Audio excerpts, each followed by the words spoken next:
Le programme Teach est né à la fin des années 60.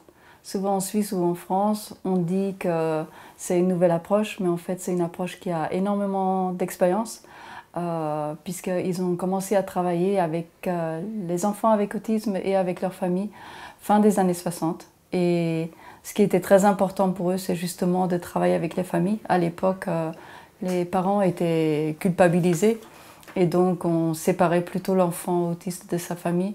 Et c'est Eric Schopler, le fondateur du programme Teach, qui a pris un petit peu le contre-pied et qui a donc fondé une démarche de collaboration avec les familles. C'est une approche qui en fait développe des outils pour aider la personne à devenir le plus autonome possible et à mieux comprendre son environnement.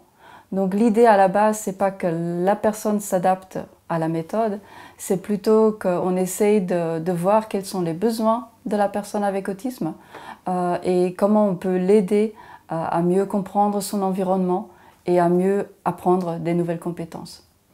Alors c'est une approche qui s'adresse à toutes les personnes, peu importe leur âge et aussi peu importe leur niveau de compréhension, leur niveau de fonctionnement cognitif. Les stratégies de Teach, on peut vraiment les utiliser dans tout contexte. Donc si je prends l'exemple d'un enfant qui est intégré en milieu scolaire ordinaire, on va essayer de réfléchir pour cet enfant, est-ce qu'il a besoin d'aménagement par exemple de son pupitre ou de son casier pour plus facilement retrouver ses affaires, pour pouvoir rester organisé, pour ne pas trop perdre de temps à trouver par exemple son livre de mathématiques, son cahier de mathématiques.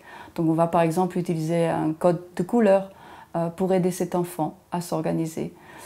Si je prends l'âge adulte et une personne qui travaille par exemple, peut-être que pour certaines personnes il va y avoir le besoin d'apprendre des habiletés sociales pour pouvoir être en lien avec les clients, par exemple s'il travaille dans un magasin. Et donc on va lui enseigner ces habiletés qui vont être importantes pour qu'il soit efficace et fonctionnel dans son travail.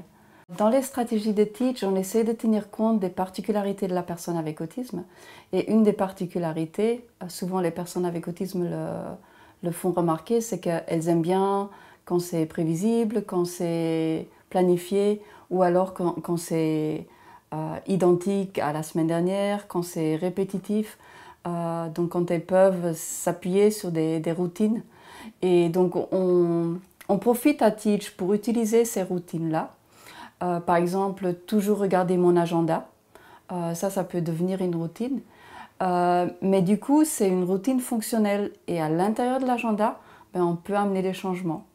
Et donc, quand les stratégies de Teach sont bien utilisées, au contraire, ça aide l'enfant, ça aide l'adulte avec autisme de pouvoir faire face plus facilement aux changements de la vie quotidienne.